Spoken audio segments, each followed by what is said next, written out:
The Big Ten, historic brand. The Big Ten with some of its recent moves, a power brand, maybe the power brand in college football. The future of the Big Ten, though, could be a mega brand on steroids. Just imagine. We will explore the possibilities, the probabilities, and all the options for the conference that has a $7 billion media rights deal. Welcome to the Voice of College Football. Appreciate you all being here. We got two special guests tonight to break down what the Big Ten realignment could look like within the next few days, months, years, and overall.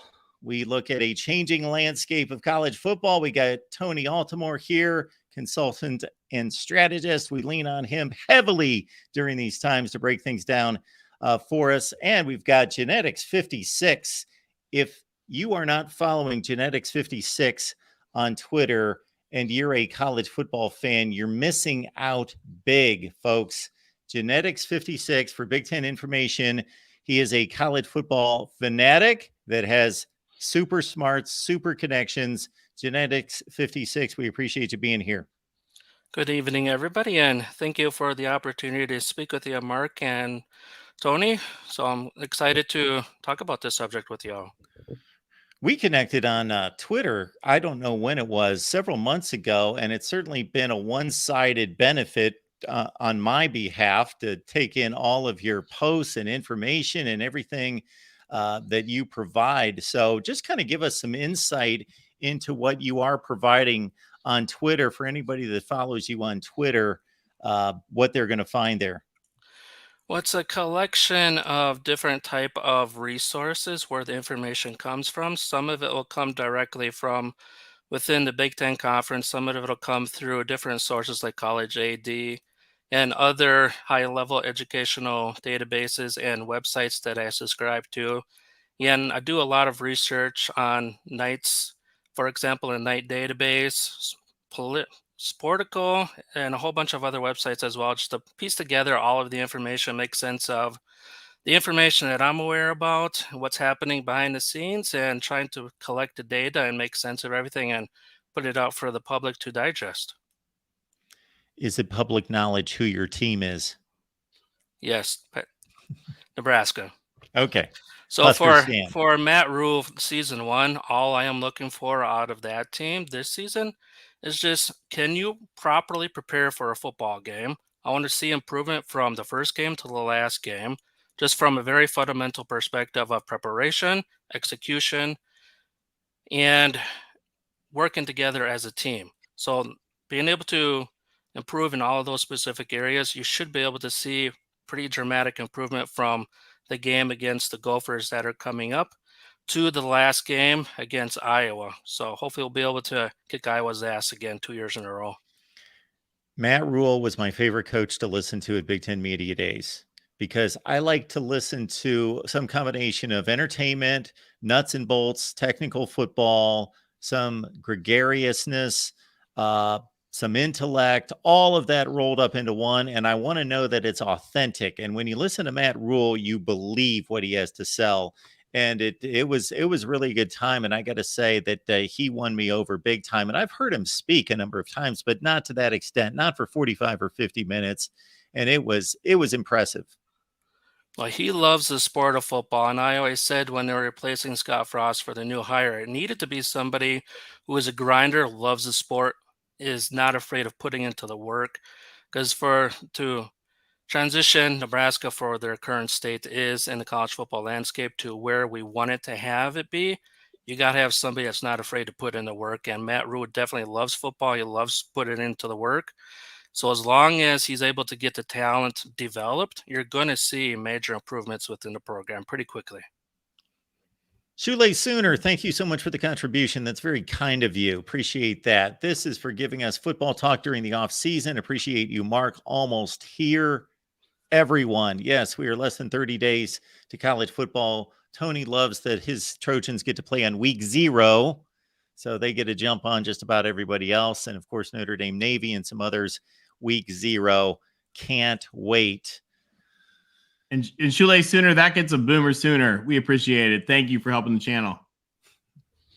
Absolutely. And we'll all keep in mind, whether you're a Big Ten fan or not, the detractors and the non fans of the Big Ten like to point to the number of teams in the Big Ten and say, well, it's no longer the Big Ten. Brand name, folks. It's a brand name and will forever be a brand name because it's not going back to 10. That's for sure. If anything, it's escalating. So, genetics, take us on through in regards to some of the recent news we've heard and what it may mean for the future. Yeah, so Florida State's been trying to exit the ACC for quite a few years. So this is not a recent development or brand new development for those who have been paying attention as well as knowing what's going on. So the whole gap of the money started in 2005 when the Big Ten was seeing an increase in their media rights deals back then. And it didn't start to splinter until basically the previous TV deal to now. So the current new deal that started this last month, what it has done is created a completely different approach of way that a media rights deal can be designed. So we're talking a combination of different elements. So OTA, streaming, and what that is going to allow the Big Ten Conference to do is to have an enormous amount of new exposure on top of the high level exposure that they were already getting on ABC and ESPN. So you're going to see as you witnessed today for Florida State, they understand the need and urgency of being able to capture that new revenue that the Big Ten schools are going to get with their new TV deal. So when you're talking $30 million, that figure is actually lower than what the actual dollar cents are going to be as far as how large the gap actually is. So the estimated payout for the Big Ten Conference in 2024 is going to be roughly $80 million. And the ACC is going to be a little over $35 million. So they're actually off on the enormous of the gap, the enormity of it. And what that does is it causes a lot of problems for resource allocation competitiveness. So if FSU or a different ACC school hires a coach that is very successful, well, the Big Ten will be able to just, hello, we want to hire you. Here's a bigger salary. They're gone. So you're going to lose that competitive aspect because the resource is going to be far superior now within the Big Ten Conference. So you're going to see that switch happening from the biggest job is no longer going to be Florida State or Clemson. It's going to be in a Big Ten school or an SEC school. So that is one of the aspects of why the Florida State sees this as an urgent issue. So what I'm going to do, Mark, is go over a whole bunch of information here about Big Ten expansion and what's actually happening behind the scenes and what's important from a network perspective. So the first thing that I'm going to elaborate on is a conversation that I had over the last couple of weeks and over the weekend. So I was communicating and having conversations with senior level decision makers within the Big Ten Conference about conference realignment and what's been going on, what's going to happen in the future. So what we were discussing is some very fundamental aspects of conference realignment. So what we were able to discuss was the criteria, formula, the lack of it. So what was provided to me for insight on their end is that there is no set criteria or formula that will drive a decision for a school leaving one conference to another, and everything is situational, so things can change based off of a specific situation. So like lack of a Pac-12 TV deal has now provided the opportunity for the Big Ten Conference to finally go over and nab Oregon and Washington. And we'll talk more about Oregon and Washington here in a few minutes. And these situations can flex from day to day, month to month, and media deal to media deal. So you can learn about, well, conference, talk to school X through back channels. Well, then you can post it publicly. It may be some interest for conference A that's interested in school B. Okay, well, that may change 2 months from now or a year from now. So that's some of those situational change and flexing from day to day, month to month that can happen. And the reasoning why we are here today, as far as what we saw out of FSU, is the whole expansion committee process getting started within the Big Ten Conference in 2019. So what happened in 2022? Well, a new TV deal for the Big Ten Conference. So the expansion committee got started in 2019 for the Big Ten Conference. They evaluated schools that they were interested in, sent it over to Fox. Fox evaluated, they ran the numbers. They sent it over to the Big Ten Conference. And to keep things high level for USC and UCLA moving over to the Big Ten, that wasn't all just a matter of self-choice. So we're not going to talk in detail about what that actually means, but we were able to see a massive change now in the value for the Big Ten TV deal that got signed. So their goal prior to expansion was to get $1 billion annually.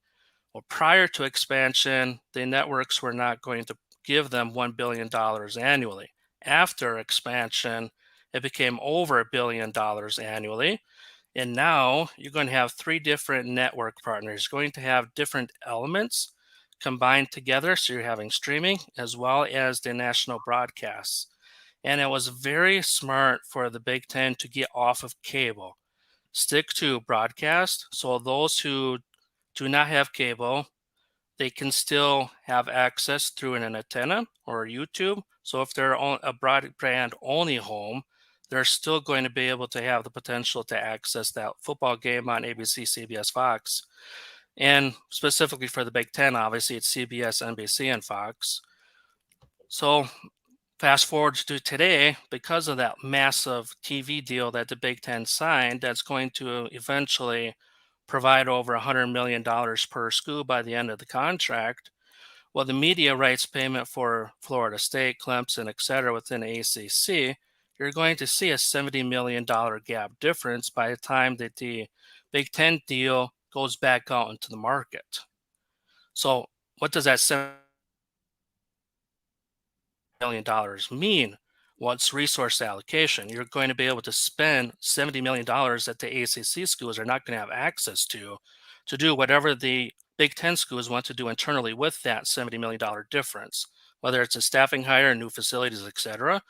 That becomes a competitive issue. So the ACC schools, while they can still win championships, they compete at a very high level today. Well, that money difference eventually will see it onto the basketball field, the football field, the tennis field, the volleyball, the wrestling, etc. So it becomes a major, major issue for the ACC schools. That's why you see the push for the ACC schools to get out now instead of in 2036. Because if they wait till 2036, their competitive environment is going to have massive erosion. So the longer they wait, the less competitive they're going to become from a financial perspective, resource perspective. And what schools want to be able to do is compete to win championships. That is the entire reason why we see conference realignment. Yes, new revenue provides the ability for new resource allocation to reach that end goal of winning a championship. So when you saw USC leave Los Angeles within the Pac footprint to go to the Big Ten in the new footprint is because of the more national exposure they can get through CBS, NBC, and Fox. So currently, Tony, if you want to bring up the TV viewership data, I'm going to talk about that here in a second. So they're going to be able to go from a lower TV viewership volume currently to a much higher viewership volume. So you're going to see an over 2 million person increase in the number of persons that are going to be watching a USC football game. And as you can see how well the Big Ten currently does in viewership on an OTA channel, currently 4.35 million average for a football game.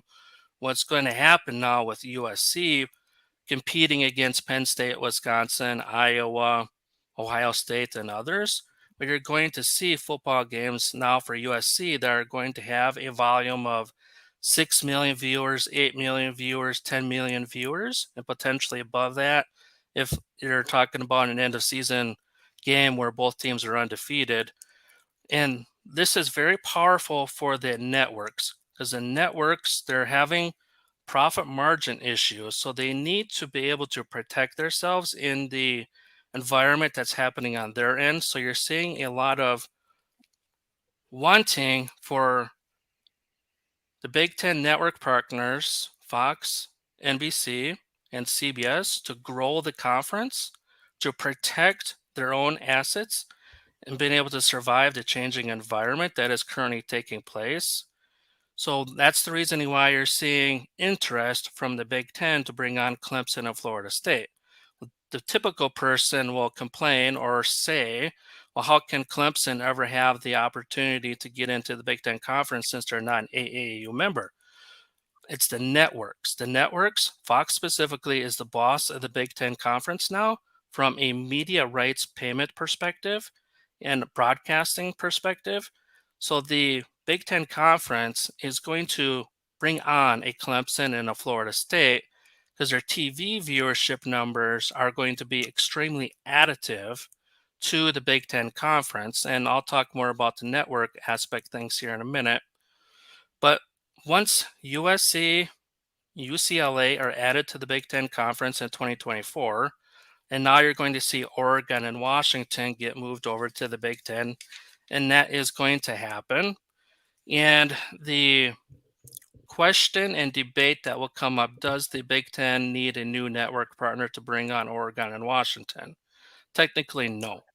They can, but what's the point of it if you don't? From the new network perspective, that's going to pay for the addition of Oregon and Washington. What's the benefit in for them when they will not have access to an Oregon versus an Ohio State?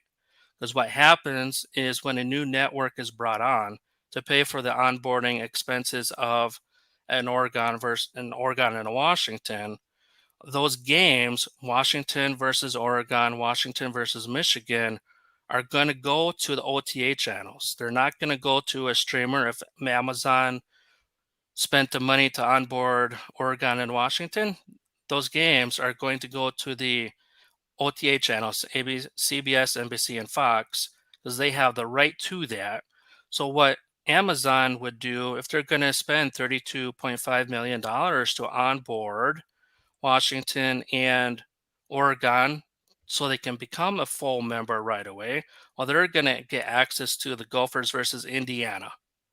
So from a network perspective, where's the value? There's not much value in there for an Amazon to spend $32.5 million to onboard Oregon and Washington. That's why it did not happen previously. So what Kevin Warren was trying to do previously to onboard Oregon and Washington was through Amazon and also Apple.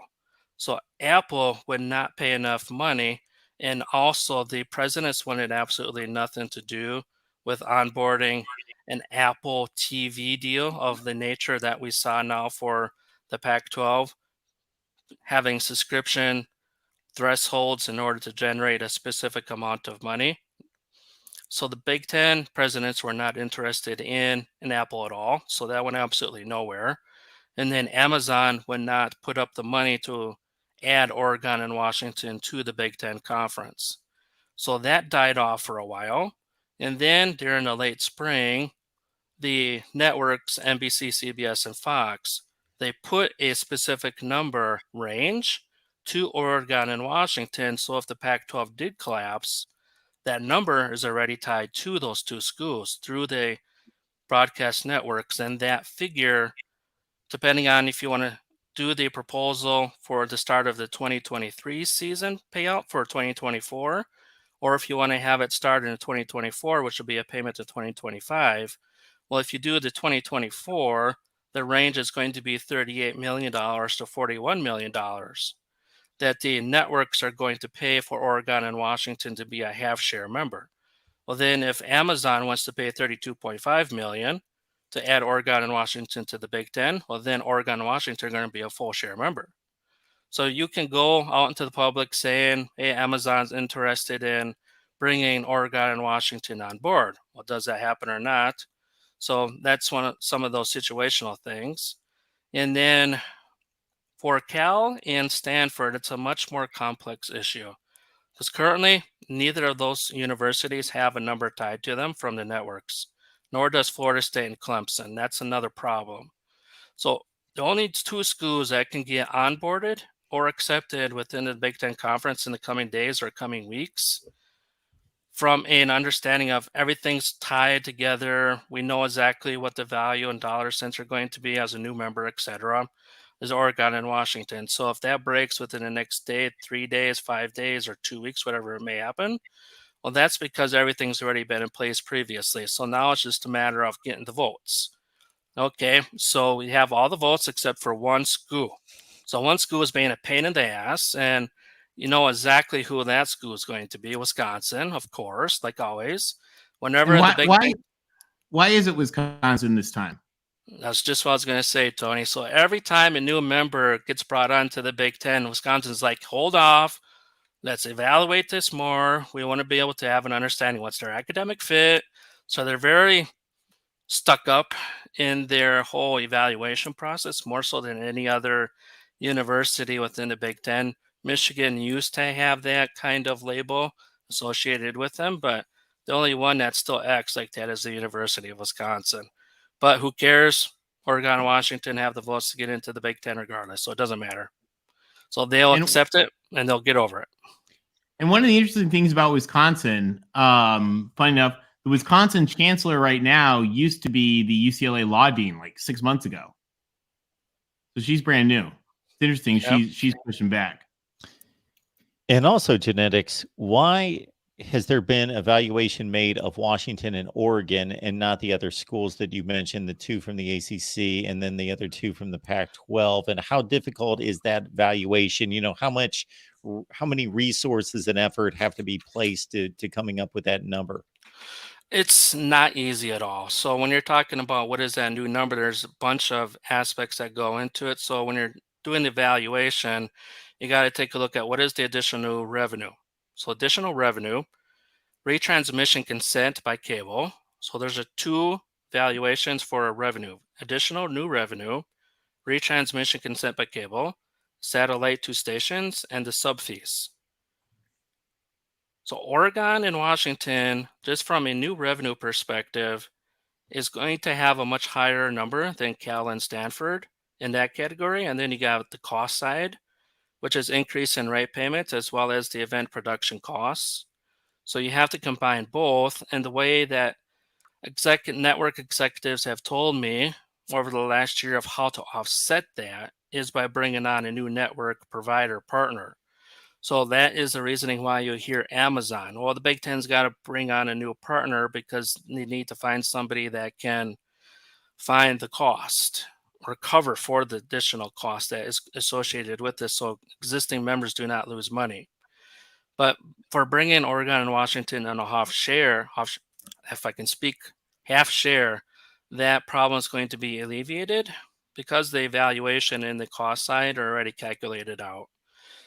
But the issue is going to come if Florida State wants to join the Big Ten, if they want to announce, say, tomorrow or 2 weeks from now before August 15th. They're going to have to stick with ESPN. So there's no choice there because the rights are going to be stuck with ESPN home games for every sport. So currently the problem is going to be, until we know how Florida State actually gets out of this thing, is how are they going to be able to broadcast their home sporting events for every single sport? Because currently that is not going to be allowed. So we got to figure out and learn how is Florida State going to overcome that challenge. And none of us three, nobody that's listening here is going to know that answer. So we're not going to go over that topic. But that is going to provide the insight for everybody to learn about how complex the whole evaluation process is to understand, is a new member profitable? So the other aspect of it is the whole integration and onboarding from a network perspective. So currently 52% of all viewership is through the broadcasting companies. So ABC, CBS, Fox, ABC, etc. And the local news is very important to the broadcast affiliates for new revenue and distributors. Well, what the networks want to be able to do is bring on more tier 1 content. They don't want to bring on tier 2 level schools. They want tier 1 only. So you're talking Oregon, Washington, Florida State, and Clemson. That's why those 4 schools to the path of 20 for the Big Ten are the 4 that are coveted for the Big Ten Conference. So if Cal and Stanford get into the Big Ten is going to have to go over 20 schools.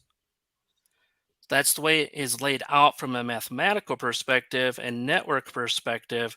And then what the actual reality becomes is a different conversation. Can Florida State get out? Can Clemson get out? Well, if they can't, then California and Stanford are going to become number 19 and number 20. And then Clemson and Florida State and 2 other ACC schools would become 21 through 24. So the sub fees can be increased through the distributors if the Big Ten expands with Tier 1 level schools. So if Tony brings up that viewership number again, I'm going to show you why and what Tier 1 actually means to the networks. So everybody will think of a football game between Clemson versus Miami as a Tier 1 football game. That's not quite how they analyze this information. What the networks do is they want to take a look at, can this matchup achieve 4 million viewers or more? So if they can get this matchup within the Big Ten Conference, they can mathematically have an 85% calculation of the potential number of viewers of that specific game. So for example, Clemson versus FSU on OTA is going to have as close to 100% as you possibly can from a mathematical calculation perspective of having 4 million viewers or more. Because Clemson averages 4.16 million viewers on OTA, FSU averages 4 million viewers on OTA. So both of those schools, without competing against each other, already average over 4 million viewers. So from NBC, CBS, and Fox, they want those 2 properties in the Big Ten Conference because they can have enormous amount of profits and also the protection aspect of it. So if you're having all of the major brands in a region, so you're talking Miami, Florida State, and North Carolina inside the Big Ten Conference, Fox, CBS, NBC are going to gain additional protection because people in those states are going to want to have access to those channels to watch their teams compete. So when you're adding the Seattle region, the Oregon region, Bay, they lost LA, obviously the Big Ten footprint as it currently exists, and then the new footprint from along I-95 corridor from North Carolina down to Miami. Now you have a true national conference. You have true viewership coming in from a national perspective. So the problem that the SEC is going to find now through ESPN and ABC and whatever happens with ABC through their selling of that network from Disney is what's going to happen to their viewership when ESPN goes to DTC and also has that cable that they're going to still broadcast. They're going to most likely see a drop in viewership, and the Big Ten is going to see a massive increase in viewership numbers because of this new TV deal. So when I'm talking to people, the way that I describe this new Big Ten TV deal is the Mona Lisa of art. Because it's a beautiful contract. You're never going to see this kind of contract for any other conference that's out there. The reasoning being, CBS, NBC, and Fox want to acquire the assets that will lead to the Big Ten Conference being their long-term partner, and they're never going to have to worry about an Arizona State or whatever the hell the Big 12 Conference does into the future because it's going to be irrelevant. The Big 12 Conference is just going to become filler content for Fox in FS1, and majority of those Big 12 football games are on ESPN2, ESPNU, and ESPN Plus. And when you go on ESPNU, ESPN Plus, etc., all those cable channels and streaming, you become irrelevant. Reasoning being, 65% of all viewership of a football game is a casual viewer. So when you're talking about an older person or a young person that really doesn't care about Florida State or Miami or Clemson, if they retained current membership in the ACC through 2036, and they're being stuck on the ESPN Plus through DTC of ESPN, because they're obviously going to their DTC efforts, and then you have an Oregon and a Washington ball game on OTA, well, that regular person is going to be watching Washington versus Oregon because they don't care that a Clemson versus a Florida State is on OTA. So you can understand now why this Big Ten conference with this TV contract is going to completely change the entire landscape in college athletics from a viewership perspective, financial perspective, influence perspective, and desirability perspective. Because other schools, that's why we see Clemson and Florida State trying to get out of the ACC, and Miami is too. Don't let them say they're not, because they are.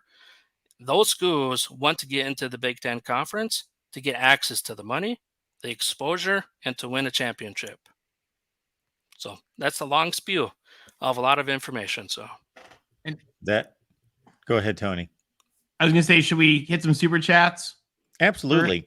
Hold on. First, I want to point out one question for you. We'd love to hear genetics. Mark Williams would love to hear your thoughts on Notre Dame. We can get to that in a minute.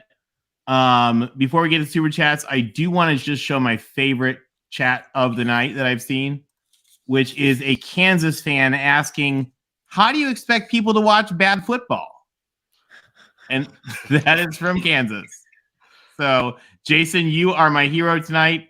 If you could share that information of how does one watch bad football, we'd love it.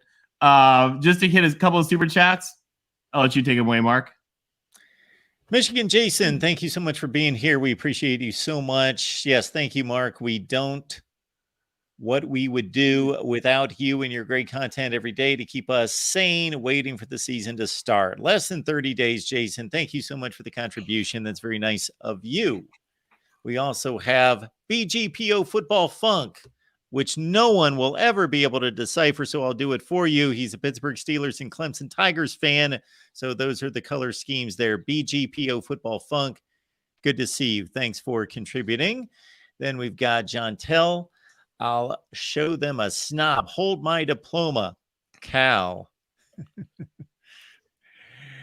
And then we've got Rockin' Plant Genetics. You have been saying Miami was tier 1 or at least priority. How did that suddenly change to be 5th or worse in line? No, they ain't 5th.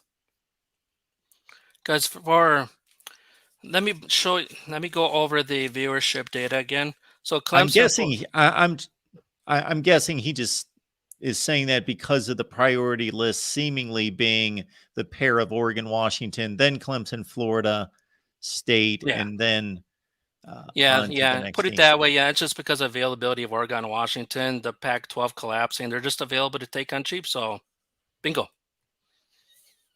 And then Lemansky just threw this one in. Nice. Voice of college football, throwing dimes all summer. Yes. Just call me Aaron Rodgers instead of Mark Rodgers.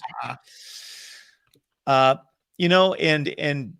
to the point of just power brands, I was running through some of the television numbers through my mind because I'm an old TV guy, so I'm enamored with TV ratings and market sizes and that sort of thing. But in addition to that, real quick, before you go, thank you, Shoelace Sooner. We appreciate it. Yes, thank you so much for that. Got to run, boys. Thanks for everything. Thank you, Shoelace Sooner.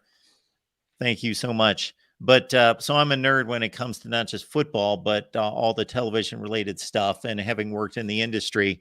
But in addition to that, we did a series earlier this offseason looking at the TV numbers and comparing conferences, comparing teams, comparing brands, and of course the networks themselves. And some of these teams are very few, but a few of them are genetics tier 1 games unto themselves. You know, I think of Ohio State and Northwestern drawing almost 5 million viewers, and obviously that's Ohio State. And the only time this past 2022 season in which a Big Ten network game outdrew an ESPN game head to head was Ohio State and Rutgers. So they're a rarity. But Michigan, for example, the one of their awful 50-0 group of 5 games, I believe it was the Colorado State game and the Hawaii game, did nearly that 4 million total, was just under 4 million just on the strength of Michigan. So there's a couple brands out there that are basically a tier 1 game unto themselves, regardless of who they're playing. Yes, and Florida State and Clemson meet that specific criteria out of the ACC, the only ones. So Tony, you want to bring up the tweet that shows the football success for all of the ACC schools? And I'm going to explain a few things here. Sure. Why is my computer over there? And we just got a whole bunch more. Real quick, while people look at that on the screen, if folks want to take a look at that, Mark, we just got a bunch more super chats that we should probably give a quick shout out to. John, thank you so much for being here. John hosts our Michigan show every Wednesday. Folks, get on over there. John does a remarkable job with our Michigan show every Wednesday at 5. John letting us know we got 1,000 viewers on the line. I'm looking at 1,085 as we speak. Everyone go hit the like button right now. It's free. Takes 2 seconds. And I can't say the last 2 words of that super chat. I will. As a Michigan native, I'll say it to you, John. Go Blue. Who do we have here? Is this Domer Wop? Is that what I'm looking at there? This is really an impressive presentation. Absolutely, it is. Very lucid and well-reasoned. Well done. Thank you. Yes, Genetics, thank you so much. We've been connected on Twitter for, I don't know, 6 months or something like that. And I'm immediately just wrapped up in the information, the posts, the insider information, the metrics, everything that Genetics provides. Alex, thank you so much. It's very kind of you. Thank you so much for supporting what we do here at the Voice of College Football. And our old buddy, Tide Guy's dropping by. Tide Guy, good to see it. Big Ten adds 10 schools, still not as many titles as the SEC. Great show, guys. You got a point. Yes. Yeah, the SEC will always have more football championships, even for the next 50 years. That'll never change. Well, it depends on how the accounting goes. Do you grandfather in those championships from USC and elsewhere if you bring those schools in? That's a debate. And at what point does Alabama pass Yale? It's happening in a couple of years, I bet. Yes. I don't think people know the number, With Tony. 18. You're going to have to say what Yale's number is. It's high. It's like 18. The dynasty of... I want to get those real quick. Yeah.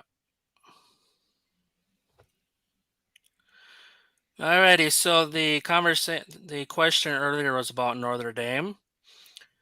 A lot of people are going to assume Notre Dame is going to become a Big Ten conference if the ACC explodes because they have no other option or whatever other kind of argument they want to present to the table.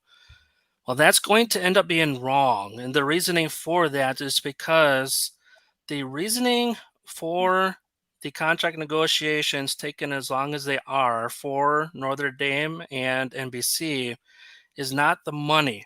That's taken care of. That's not the issue anymore. The issue is NBC wants Notre Dame to play games against Big Ten schools. And the reasoning for that is the games that Notre Dame plays against the Big Ten Conference when competing against Ohio State, Nebraska, Penn State, the biggest brands, they do far superior in TV viewership than against any other teams that are out there. So when you're talking about what kind of value should we pay for Notre Dame home football games for X number of years? Well, if FSU and Clemson leave the ACC, what value remains for Notre Dame to continue on with their scheduling contract with the ACC? The value is not there for NBC to have profits. They'll see a decrease in their ad rates. Well, if NBC can get Notre Dame to play more games against the Big Ten schools, the top end of the Big Ten, you're going to be able to see NBC gain in profits and also increase in ad rates. So that's why you're seeing a slowdown in this contract negotiation. They're trying to get Notre Dame to play a subset of games against Big Ten schools, whether that's through a scheduling contract or just scheduling Big Ten games in and of themselves. That's what they want to have happen. So Notre Dame does not want to join a conference. They're not going to until independence is absolutely no longer viable. Even if it's heavy in their thoughts that we should join a conference, they're not going to. And because they've never been into a conference in football for over 120 years, it makes zero sense for Notre Dame just to wake up tomorrow, yeah, we're joining the Big Ten Conference. It's complete idiocy. It's not going to happen. So you're just going to have to wait what happens over the next 10, 15, 20, 30 years to see if independence is still a viable option for Notre Dame. And the reasoning why it's still going to be viable over the next 50 years has absolutely nothing to do with costs associated with student employment or the lack thereof. It's going to be the ability for Notre Dame to retain their NBC deal for $65 to $75 million. The current number is going closer to $75 million per year compared to the $60 million range because of the conversations that are transpiring for them to play against the Big Ten. But what you're going to see happening most likely is Notre Dame eventually down the road create a scheduling agreement with the Big Ten Conference. I know that would anger a lot of Big Ten fans, but get over it. And the reasoning for that is the networks are going to see an enormous benefit from that kind of contract.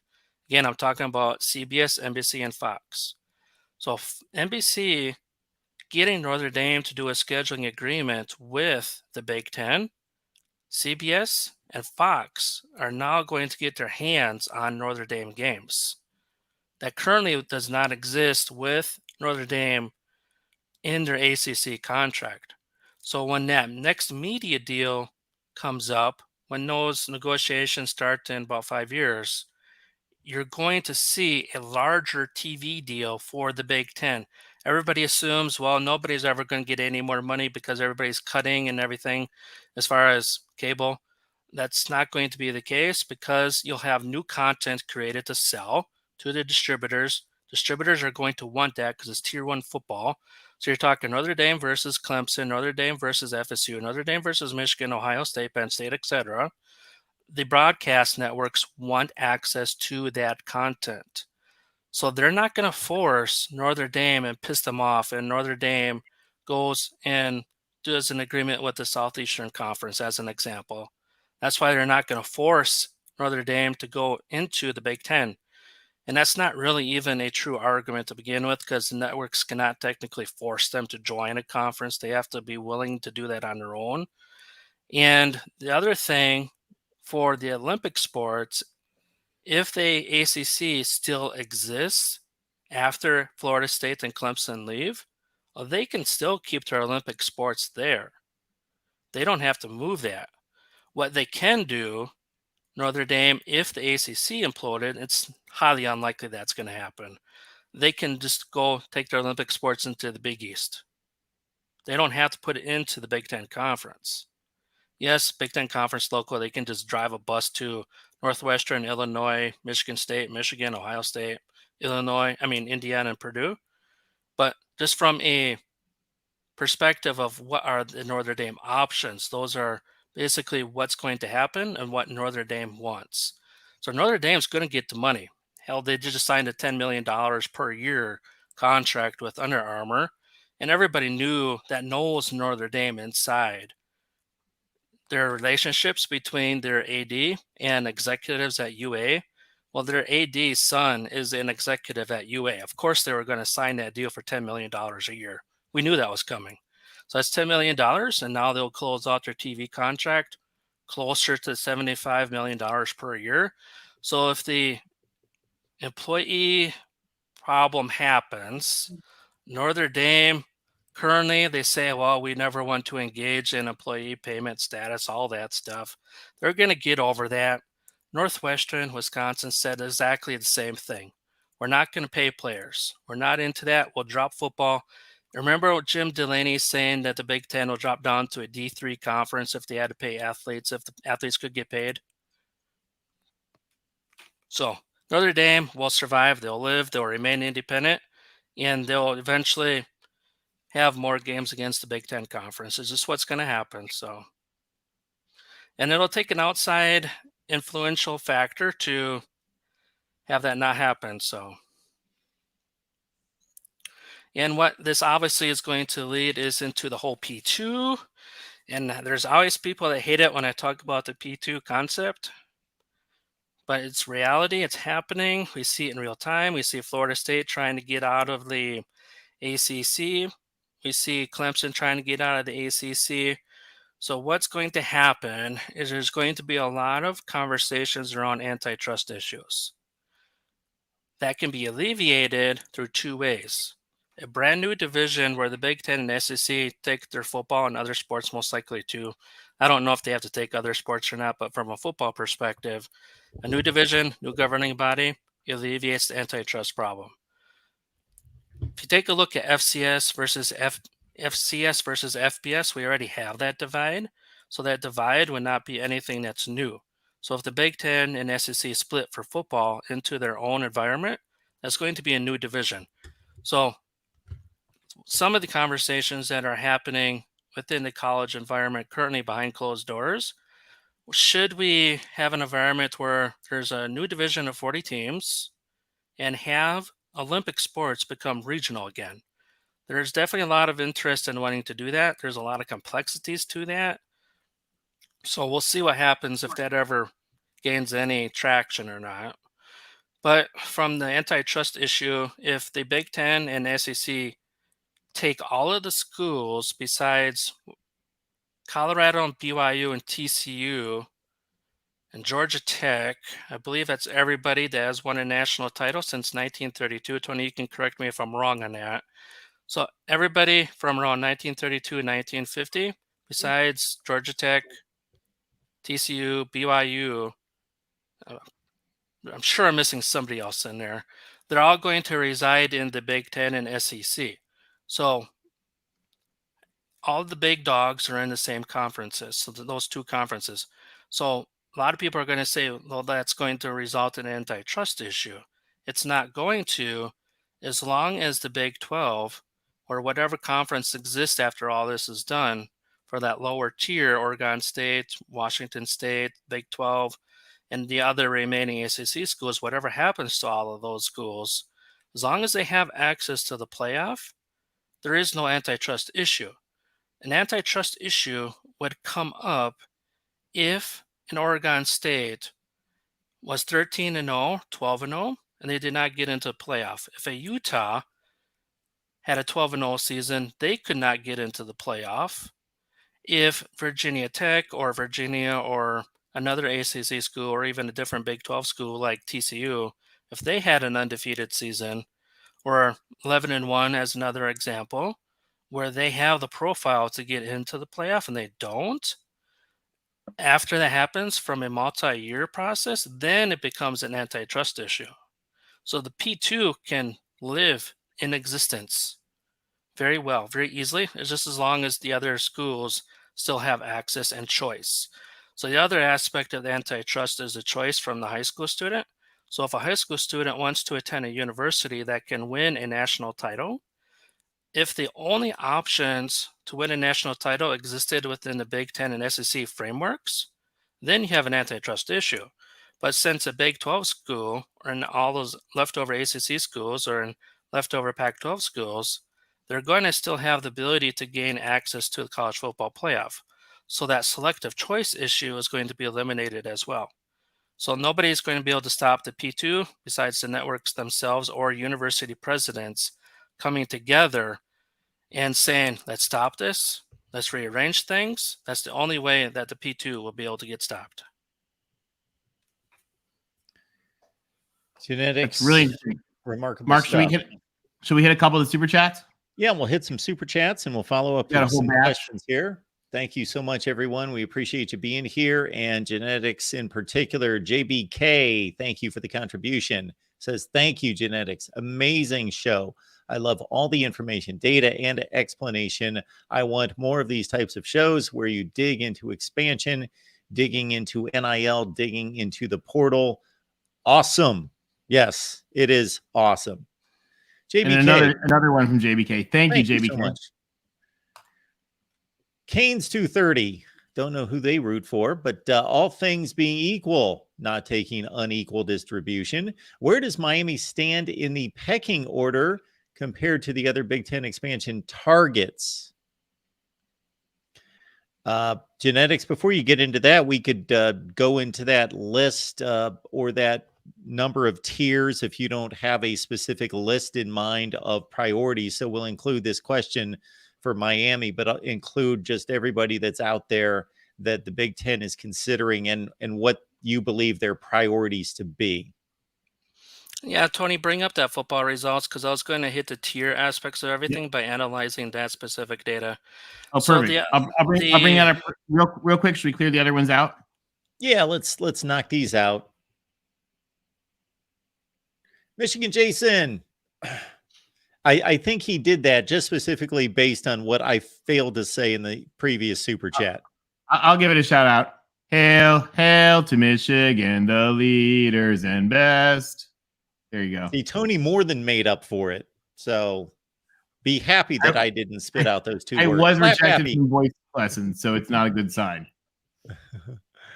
We also love Slap Happy. Thank you so much for being here. Super sticker. Thank you. Erica.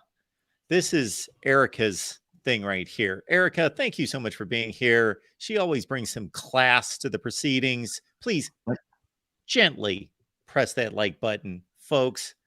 She's Go a good Hawks. I will say that. She's a good Iowa Hawkeyes fan. We love Erica. And yes, we already had that one. Sorry. We already covered you. Yes, slamming the Big Ten. There you go. All right, sorry, Genetics, go ahead. Yeah. So when you're talking about tiers, we also want to take a look at what's their football spend. So as you saw today with the Florida State BLT, as well as the president, trustee, and the president of the actual university and their athletic director, they were talking about how their university, from a football perspective, from a spend perspective, is different than their fellow colleagues within the ACC. Well, for example, NC State, while they have some success in football, not that great, their spend in 2024 was only $34 million compared to Florida State, which is $54 million, and Clemson, also $54 million. So that $20 million gap in football spend, well, who's spending more money? Obviously investing into their football program to win a championship. Clemson and Florida State, obviously, a $20 million gap. When you look at the football spend within the Big Ten Conference, that number is pretty similar from a Florida State and Clemson perspective to a Miami, a Penn State, a Washington. Washington is actually one of the top 5 football spenders in the whole country, surprisingly. So when you're looking at Miami, Miami fits into the middle upper tier. So they're below the Ohio State, the Michigan, the Penn States, but they're above the Indianas, they're above the Michigans, they're above the Northwesterns. So when you're talking from a pecking order, from a profile perspective, Miami fits into the upper tier because they care more than a lot of other Big Ten schools currently do, and also a lot of the other ACC schools. So when you're talking about spend and results, what you see here is data going back all the way to 2005. So even though Miami has spent, they have one of the top end records since 2005 within the ACC conference games only. They only have one division title. So they're not getting the results from a win perspective with the money that they're spending. But Florida State is. Virginia Tech has slipped. They did previously. Clemson, absolutely. And I can't remember how far back this goes. I believe it's like 20-some years. Every single conference championship winner within ACC has come from Clemson and Florida State. Why is that happening? I just ran the numbers. $50 million versus 34 million. Their spend, their care factor is far superior than their colleagues. Well, now what's going to happen, as we elaborated earlier in this conversation, Clemson and Florida State are now going to be at a disadvantage to win that next championship, which is the national championship, from against the Alabamas, the LSUs, the Texas A&Ms, the Michigans, the Penn States, because they're going to have much more new revenue coming in that can be used for resource allocation needs. So they're going to be able to spend more dollars on coaching. They're going to be able to spend more dollars on their employees. If revenue share becomes reality, if employee relationships become a reality, they're going to get more money. Florida State is going to be stuck with a 32, 35, and eventually to grow into a 50 million towards the end of the ACC contract for the amount of spend that they can utilize for an employee expense and for revenue share. Because even if it comes through the conference, it's still going to get distributed down to the school level. The school is still going to distribute it to those specific athletes. So when you're talking about the pecking order, Miami fits in the upper tier because the care factor is there. They just need to get the results in. And their viewership number is not that bad either. So Miami, from an OTA perspective, they're averaging 3.9 million viewers when they're on an OTA channel. So from a network interest perspective, Miami is tier 1 content. So that's why you're seeing Clemson, Miami, and Florida State on the interest category for the Big Ten Conference. People need to get away from the whole AAU thing. What the networks are in at this point is survival and protection. They need to survive this current environment that the whole viewership and TV changes that are happening. A lot of people are throwing cable away. They're going to broadband only as an example. So they're in a protective and asset protection stage. So that whole AAU relationship, they absolutely do not care about right now. And why should they? They got to protect themselves so they can survive this changing environment. So that's pretty much how I'd answer that. It's also worth noting, too, that the institutions that the Big Ten is looking at that are not currently yet AAU have metrics that are above a lot of the existing AAU members. So, we're still talking, the Big Ten is not, adding any or not considering any, sort of random junior college here. These are legit major institutions that are all very serious academic institutions as well. Yes, they're not going to be adding a Louisville. They'll never even reach the the commissioner's table anyway. So, but for Miami, obviously they're AAU, so that's not even an issue anymore. Florida State is very close to being an AAU member within the next 5-10 years. That's if the AAU decides to add anybody within the next 5 years. They should be highly considered. There will be one of those that will be getting into that top 5 potential new AAU members category. Clemson has a little bit more work to do, but they have put in place a whole, I don't know, can't remember exactly what they called it, but they have stuff in place now. Strategic plan for it, isn't it? Yes, I just can't remember exactly what they called it, but they're trying to grow their university, their standing, etc., to eventually gain AAU membership. So what I found extremely interesting with Florida State is that they're now going to engage in clinical research. I'm not going to say the word specifically, but that speaks to me. And the reasoning for is because the federal dollars is very important to the Big Ten Conference. So AAU members do the vast majority of medical research. So that is a little data point that speaks to me, that tells me what their thought process is. And I'm not going to say it publicly, what my actual thought process is there. I need to avoid saying that. But that spoke to me. So when you're talking about the other aspects of how does Miami fit on the pecking order, well, it's the regular student recruitment process that is undertaking for these universities. So Miami recruits on a national basis.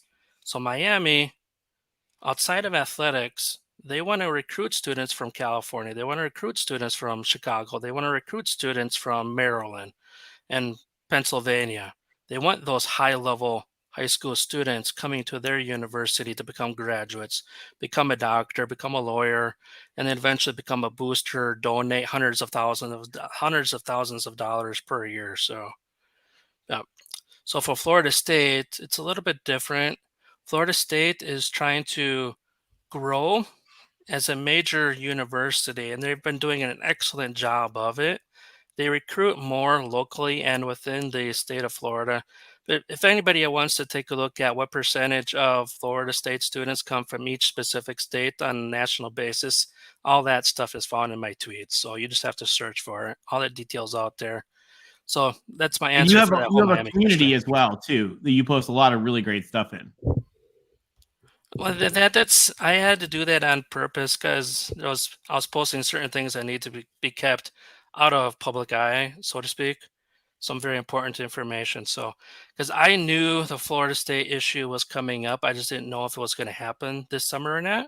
2 days after Tony Petitti was hired, because what I did after Tony Petitti was hired, I reached out to the people that I speak with on a regular basis. What kind of mandate did the university presidents give Tony Petitti? I want to know what's going to happen under his leadership. What is he in charge of doing? It's to make the Big Ten Conference by far the biggest brand in college athletics and bigger than some professional sports. And what's happening today? Oregon, Washington, going to the Big Ten, potentially Cal and Stanford, and then the Southeastern schools, the Tier 1 schools, Clemson, Florida State football, is what I'm talking about there. That's going to accomplish the goal, his mandate.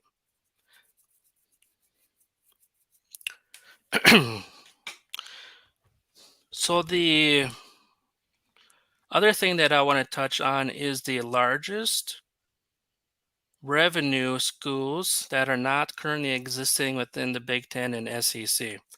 So the schools that are not currently in the P2 that have the largest revenue brought in within their athletic department, this is only based off of last year's data only. So it's not a multi-year analysis, is UVA, Florida State, Clemson, Oregon, Louisville, Washington, Arizona, and North Carolina. So what schools out of those 8 are the Big Ten targets? Florida State, which is 1, Clemson 2, Oregon 3, Washington 4, North Carolina 5. So 5 out of the 8 largest athletic department, I said that backwards, the 5 largest revenue generating athletic departments that currently do not exist within the P2 are Big Ten targets.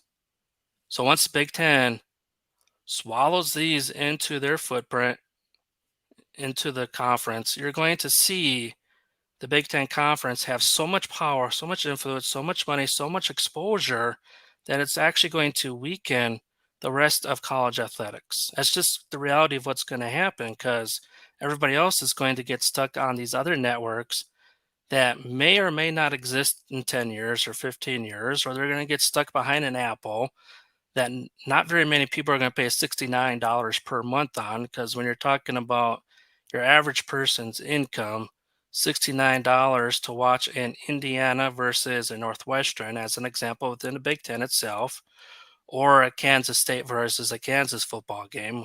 How many people are going to pay $69 to get access to Apple TV to watch that kind of game when they can just turn on their ABC, CBS, and Fox channel and watch whatever's on there?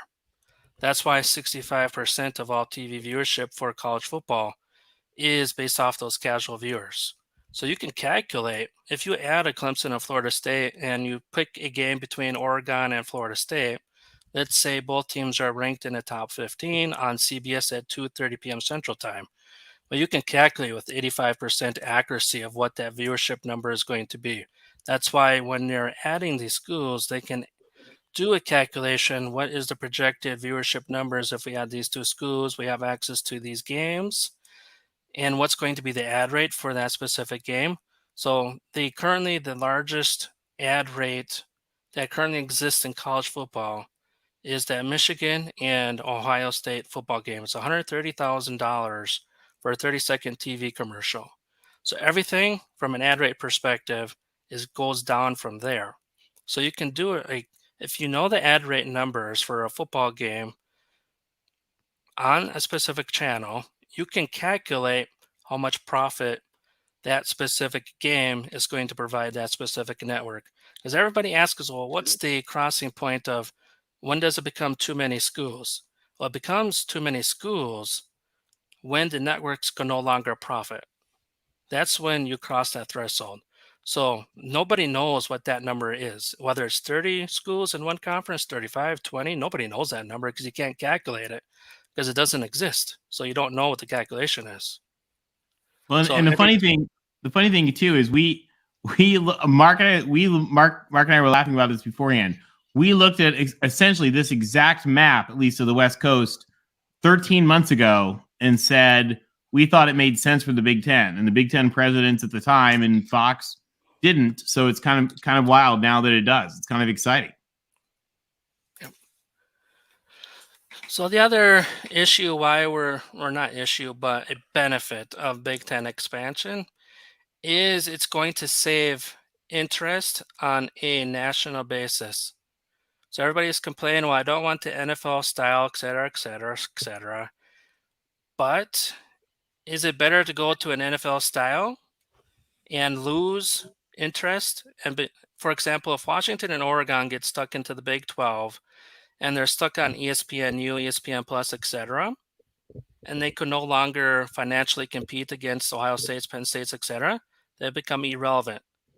So they leave the sport. Those fans will leave the sport. So in Washington and Oregon, going to the Big Ten, as well as Clemson, Florida State, Miami, et cetera, whether it results in 20 schools, 24, 28, 32, don't matter from this conversational perspective right here, but the Big Ten is going to save that interest. So you're going to have the Northwest interested. You're going to have the state of California residents interested. You're going to have the Southeastern schools interested. As you saw, that former Florida State football player today asked that question, do we just want to play or do we want to compete for titles? They want to compete for titles. Well, if Florida State went to the Big 12 conference and got stuck on ESPN Plus, ESPNU, ESPN News, etc., they're going to become irrelevant because they lost the money gap problem and now they lost the exposure problem. Well, by Florida State and Miami, Clemson, etc., going to the Big Ten, they're going to have quite a few games going on the OTA channel. So their interest is going to be saved. The only problem that we're never going to recover is the Northeast, because when the Ivy League became quote unquote irrelevant, Tony can talk more about the specifics here, but those residents in the Northeast, they left the sport and they never returned. They didn't go to Syracuse, they didn't go to Rutgers, they didn't go to Boston College, etc. They went to the pro sports and they've never returned and never will. So the Northeast is a lost region. So that's why we need Oregon and Washington in as a half member to save the Northwestern part interest. Because the last thing that the OTA channels want is an erosion of interest and care. So if you did not expand with those schools, and then you're only having UCLA and USC there, you're going to lose several million people that will no longer care about college football. And this is a huge thing because if you go back, guys, into the 1950s, the 50s, like it wasn't that long ago, you look at the University of Pennsylvania, the Penn Quakers had 85,000 people in their stadium for big games. Penn State would have 25,000. The Eagles would have 35,000. You know, they became irrelevant, and they became irrelevant through their own choice. You know, what you're seeing now is we're risking teams becoming irrelevant through market forces, which is awful. But when teams become irrelevant, the fans fade away. Now, sometimes you get lucky. You get, fans that'll pick up two teams, just sort of happening like in English soccer right now, where somebody will be a fan of their local team and Arsenal or Chelsea or Man U or whoever. But I think it is a real danger that we lose another region of the country as far as interest in team allegiance and all that. And, I joke back and forth with my Oregon friends all the time, but I think this idea of moving Oregon and Washington and hopefully Stanford and Cal to the Big Ten, which again, we talked about a year ago on this channel, right in the spot with the same map, pretty much, is a really, really good thing for the sport going forward. Hopefully, given that given that other changes are happening, that's a really good thing, and it'll be. It sounds like a great landing place here for the Arizona schools in Utah. And I just hope they sort it out somehow for Wazoo and the Beats, because those are great fans too. And the other thing that I want to point out is the importance of 4 versus 2. So you have your 14 currently existing Big Ten members. If you only added 2 schools out west, Washington and Oregon, from a mathematical travel perspective, the number of instances don't change. The AD at UCLA did a terrific job with Nicole at The Athletic to describe what this actually means. So the number of instances of travel does not change. The distance does. But what would happen if you only added Washington and Oregon is you're having 14 schools travel west, 2 time zones, 3 time zones, depending on the school. You're going to have a lot of new travel that would previously not exist. But if you have 4 schools, Washington, Oregon, Cal, and Stanford, you can minimize the amount of travel that a Penn State needs to do, a Rutgers needs to do, and Ohio State needs to do for traveling west. Because for your basketball, your soccer, you can have USC versus UCLA, Stanford, and Cal play twice. So women's basketball can play Stanford twice. Women's basketball can play Cal twice, Oregon twice, Washington twice. So the way that the scheduling is done currently, you have 10 games that are played against the same schools. So they're playing twice, and then 10 games against a different school on a single game. If I got that number, if I remember correctly, I may be off on that. But the point is, you can have 2, 4, 6, 8 games played just within the West Coast Pacific Standard Time, and you're not requiring as many Western travels for the 14 current existing members. But it becomes a major issue if all you did was just add Washington and Oregon, because you're forcing 14 schools to travel west that previously would never have to. That is one of the reasons why the Big Ten was not interested in expanding. Their only reason why they're going to expand now is because of the TV contract that still does not exist within the Pac-12. So Penn State, Wisconsin, and a bunch of other schools on the eastern side of the conference did not want to expand if they didn't have to until the next TV contract. Their interest has always been there with Oregon and Washington. That's irrelevant. That is not what matters. What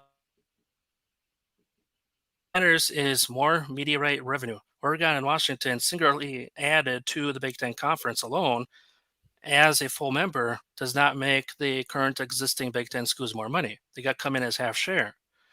But the Big Ten was not going to add those 2 schools if the Pac-12 conference signed a TV deal. So it would have been 2030, 2040, 2050, whatever it may ended up being by the time that Oregon and Washington would have joined the Big Ten conference. Or they may never have. The interest has been there. They're vetted, cleared, all that stuff. But that never meant that they were going to join the Big Ten Conference anytime in the near future. Well, now that the Pac-12 is on the verge of collapsing, Oregon, Washington's there for a sale, essentially. Now the Big Ten Conference can go over there, look like the princesses, save them, even though they would be added again in 20, 30 years anyways. But now they can say, oh, we saved you guys. We saved the Pac-12 Conference, Cal, Oregon, Washington. You're all under our umbrella now. So that's the thing. So, like Jarman said, number of instances does not change, just the distance. It's true. That's it. Well, this was fantastic. Absolutely. Wow. And what's great about YouTube these days is everybody can rewatch this and they can put the transcription up there and they can just kind of read along, because some of it's just so much information you'd have to go through 2 or 3 times to really grasp all of the insight here, folks. So yeah, and many of you obviously joined us halfway through or 90% through. this is going to post immediately. Go back and listen to what you missed. Genetics, if you've got a few minutes, I do have a few questions. Yeah, ask away. So one would be, As long as my kid does not run up here because it is her bedtime approaching here. So in a few absolutely, minutes, so family we'll comes see. first. So at whatever point we want to respect your time and your situation there at home, absolutely, because you've done so much for us and would love to have you back sometime. So when we talk about the valuation of the particular schools and their football programs, do you believe that these decisions are solely, and I'm exaggerating to an extent, this school gives us an extra dollar of valuation, therefore they're an ad, or there's some massaging of looking at fit of school, academics, culture, just footprint, and even if maybe they devalue us slightly, very slightly, that it brings, there's so many more positives to the checklist than the slight devaluation. And the That's like-mindedness. situational. Yeah. Obviously, you want like-minded universities. So as you saw earlier today, Florida State, Clemson, they spend more and want to win national championships in football versus some of their peers that really don't care, even though they pretend they do. They don't. From that perspective, you want to add schools that are like-minded. That's just one of many, many different examples of what like-minded means. But so to answer your question, there's many factors, many situational factors that comes into play here. So when you're talking about this, what I look for is regional dominance. What can happen from a regular student recruitment perspective? So adding Oregon to the Big Ten Conference is completely worthless from a general student recruitment perspective. Adding Cal and Stanford, that has enormous benefit for regular student population recruitment. So from that perspective, that those are the couple of things that I look for. Because your typical Big Ten conference has a budget of 2.5 to $4 billion annually. So revenue is a massive revenue generation for every single Big Ten university. And they're seeing enrollment problems. So there's fewer high schoolers graduating in Big Ten states. If they add Cal and Stanford, that's going to enhance the ability to recruit students out of the Bay Area to the Big Ten Conference.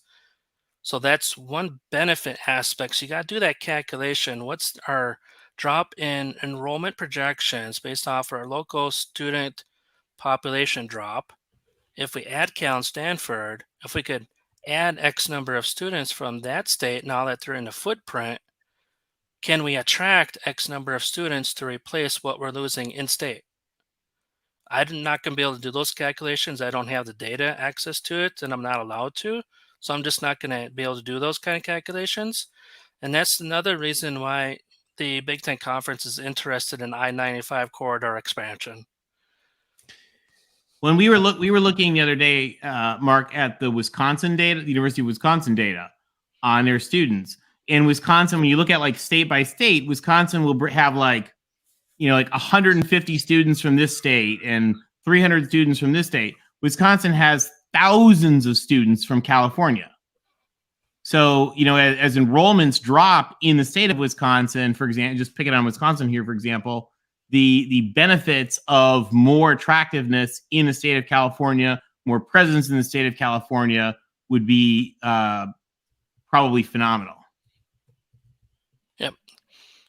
That's from a university conference perspective. So that's from that network perspective. Networks ain't going to look at it that way, obviously. So Genetics, the two schools that pop out at me based on their absence from that map for two very different reasons are Utah and Georgia Tech. Yep. In particular, Georgia Tech. Any reasons why you don't see them as potential plays for the Big Ten?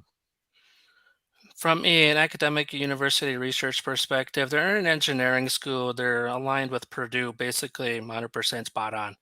They network cannot get the benefit from a margin profit, so they're not able to generate the revenue by adding Georgia Tech into the conference. They just can't, even though the Atlanta DMA is very large, it can be very profitable under the old scheme when Rutgers was added to the Big Ten, but in this current environment where it's more about ad rates, viewership numbers, asset protection, etc. Georgia Tech just is not strong enough yet. They got to have success on that football field. If they could get things turned around in the next 10, 15 years, they're 100% they're in the Big Ten easily. They just got to get things improved. Get back to the old school Georgia Tech. Yep. Absolutely. And it's not been that long. People have too much recency bias. And I'm glad that you put up the ACC standing since 2005 that we see Georgia Tech winning 4 division championships and having one of the 5 or 6 best records in the conference since 2005. That we're only about 4 seasons away from them being a perennial bowl team. We're only 8 seasons away from them playing in the conference championship game. So it can be done there. Genetics, another factor in this. I don't know that this is a factor in this, but it comes to mind for me because the Big Ten, even as it sits right now, checks every box in regards to alumni, money, academics, everything, eyeballs on the TV screens, all of that, except footprint for football players, recruiting. If you look at that entire map, if you take away just 2 schools, Florida State, Clemson, well, you've got Miami there as well. If you take away the state of Florida, the Big Ten has an issue with where do they go to get football players. The only school pretty much in the country that's outside of the South and the West that pulls the best football players is Ohio State. Now, Michigan does to a certain extent, Penn State, Notre Dame on a second tier, but Ohio State pretty much gets right there with Georgia and Alabama, whomever they want. So do you think there's any consideration to going to Florida because you can plant a flag and you can pull that tremendous recruiting base because of the population shift that we've seen in the last 3 or 4 decades going south and going southwest? The Big Ten has absolutely 100% got to get into Florida to overcome that issue. Otherwise, they're going to be left out. There's no way around it. Because they already lost the state of Texas, which is my biggest complaint about the Big Ten over the last 20 years. Why did they not get into Texas? That's 100% failure, and nobody can dissuade me from that belief. There's a lot of people in Texas, a lot of recruits every single year that come out of the state of Texas. Yes, they gained Los Angeles market. That's going to 100% become a Big Ten footprint from Las Vegas to LA down to San Diego now. That's 100% going to become Big Ten influenced. But majority of the best high school football recruits come from the Southeast. That's why the Southeastern Conference is as good as they are. And they're able to win a championship, and a different school has the ability to win a championship every single year is because they reside where the best recruits come from. So the Big Ten has got to get into the southeastern part of the country no matter what, even if it's taking a Georgia Tech just to get into the southeast. If they cannot get Clemson or Florida State or Miami, you got to take Georgia Tech as a default just to get your presence down into that part of the country. Otherwise, you're going to lose influence. Otherwise, it's not going to change. It'll just be Michigan, Penn State, and Ohio State pulling in those recruits. Otherwise, Nebraska, Iowa, Michigan State, Indiana, Purdue, they're never going to be able to pull those recruits because they don't have a presence down there. I have 2 other points, and I believe Tony will actually take the second one on probably during the Pac-12 chat show. So there's no reason for me to we got a go lot there. to talk about in that tonight. Yeah, we're just about we're only a half hour away from Tony and company taking it away from the Pac-12 chat show. So everybody keep it right here as we go right into the Pac-12 chat show, because the Arizona Board of Regents are meeting on Thursday. Tony will cover all of that. My final question, Genetics, has to do with you mentioned Wisconsin being not necessarily a dissenter, but questioning some things, wanting to get more information and not necessarily going along immediately. How unified, the larger these conferences become, the more probability that there are dissenting factors and factions within the conference. How unified is the Big Ten for expansion, do you think? It's not as united as everybody assumes. Ted Carter, University of Nebraska, he described potential movement next year, 2 years. Big movement. Penn State, let's wait till the next media deal contract. There's a lot of different opinions about what the conference should actually do. And that's going to always happen, even if it was just 5 members or 25 members. It's just the way life works. Well, Greg Sankey gave an interview last year, and they asked him. They said, "How many members is too much?" It was Paul Feinbaum asking him, and Sankey said, "Well, there's a number." And Greg Sankey said, "As soon as you get above that number, then you just have too many people and too many opinions and just too much, and it becomes almost impossible to keep straight." And so Paul Feinbaum asked him, "Well, what's that number? What's the number where there's too many opinions to process?" And Greg Sankey looked at him. He said, 2 schools. Yep. Once he hit 2, it's all there, and everybody laughed. It was pretty funny. Genetics 56, thank you so much for doing this. You have been an amazing follow on Twitter for me and tons of Big Ten and college football fans. So continue to do what you do, and we appreciate you. And if there's anything that we can do for you, certainly let us know to further your cause as we continue to pump out content here at the Voice of College Football. Yep, and I would just like to say this as I head off and get my daughters to sleep here. Florida State fans, just be patient. You'll get out. It's not going to be easy. I know it's going to be stressful, but the day will come when that news comes. So just be patient. And we have one right before we get to super chats. We have a question for you from good friend of the show, Erica. She says, a question here about your Cornhuskers. Yeah, we're never going back. Next question. She's just teasing. We love Erica. No, I really dislike going back in life. I find that, I don't know how to put it, bad. I'll just say the word bad. I don't like it. Why would you go back to where you came from? You want to move forward in life. So it's just my opinion. I'm not going to say anymore. I like it. Hey, and Domer Wop says, "This is easily the best analysis I've seen on realignment. Can't fit such rich content into a tweet. That's why most won't be able to process it." Thank you, Domer Wop, for that. And definitely well-deserved shout-outs. And Jeanette, you got a compliment here. We won't read that so we can stay monetized, but thank you, Casey, for helping support the channel. And Mike points out 1,000+ viewers, still over 1,100 views right now.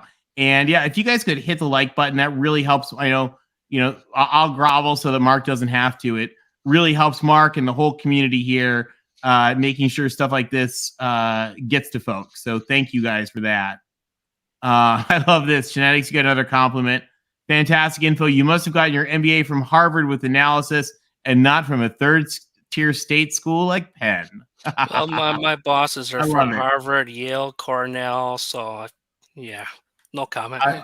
I love it. The Oregon pronunciation police have been after you. Thank you, Sash, for helping support the channel. Michigan man Jason thinks Big 12 takes Arizona, Arizona State, Colorado, and Oregon State. Will be interesting to see. All right, here's a question for you, Genetics. I'm a USC fan, and I'm terrified of Oregon joining the Big 12. They recruit incredibly well, and they're becoming more relevant than us. I don't think that as a USC fan, but we do appreciate your help, Casey Darnell. Nah, just kick their ass. Sounds like a duck. Nah, just beat them on the football field every year, then you have talking points. If it types like a duck and it quacks like a duck, it's probably from Oregon. Yeah. Just teasing, Casey. Canes 230, thank you also for that. Tom Osborne says Nebraska lost AAU due to politics. Very true. Thank you for that. John Tile says it's like Oppenheimer, but with no Florence Pugh. And Big Ten schools, still not as many titles as SEC. Thank you, as always, Tide Guy. So that hits the super chats. Genetics 56, thank you so much once again for all that you do and all the great work. Follow him on Twitter. There you see it on the banner, Genetics 56. Take care of that family and put that daughter of yours to bed. But thank you so much for the insight, sir. Yeah, I already hear her in the bedroom, so I got to get going. All right. Thank you so much. Fight on. Go Huskers. Tony, we will let you preview the Pac-12 or are we changing the name to the Pac Chat Show, possibly? Who knows? The Pac question mark. Yeah, no, lots of big excitement today. I mean, we talked about it here. It's funny, Mark, we're getting right back to what you and I talked about a year ago of, what would happen if the Big Ten decided they wanted Washington, Oregon, Cal, Stanford. We may be there. We may not. So, those are some of the things that we'll talk about tonight. We'll talk about those big changes. I think, those changes are moving forward, and we're seeing other changes moving forward with the Pac-12 South schools. So, Arizona's been pretty open. I mean, the funny thing though is, and we're going to talk more about this in the Pac-12 show, the presidents really laid the egg here. And so I've joked, I've been like, do you want to let some of these schools in and be like, we'll take your teams, but your presidents don't get to vote because your presidents screwed up their last conference. So we'll be talking about that a little more tonight. But, a lot of this, we always said, Mark, and we've said this for 13 months, if the Big Ten wants to move, then, that's the aircraft carrier coming through. And all the other little boats better get out of the way. And I think that's what we're seeing. So, it's the Big Ten, this did not happen today. This has been happening for a little bit. But the fact that they're really putting it out there that the Big Ten is looking to move forward on this, I think just really, really cements that it looks like it's probably going to happen. And if it doesn't, it may not happen today. I mean, it looks like the Big 12 is looking to move much fast. The Big 10 doesn't move quickly. The Pac-12 doesn't move quickly. The Big 12 may move first, but certainly the direction was set by the Big 10. So that's why this was a fascinating discussion tonight. He was great. Absolutely. I learned so much, as I do from you each and every time, and to get both of you on here was phenomenal. So everyone, thank you so much for stopping by. Thank you for the great support. Keep in mind that we've got content coming your way, and all of these variables give me more content options and opportunities as well. So people usually respond to those. We'll carve up potential schedules and how specific football programs match up against other teams within a potential conference. We will cover all of that in the coming weeks as we also get you set for the actual, the real 2023 season. And of course, Tony's going to be here in 25 minutes with the Pac-12 chat show. So keep it right here. After I started recording a LSU offensive preview, let's see, at 10 a.m., and I've done 6 or 7 live streams since then. I'm ready to kick back and let Tony and company take it away tonight. We'll see you in a little bit, Mark. Thank you so much.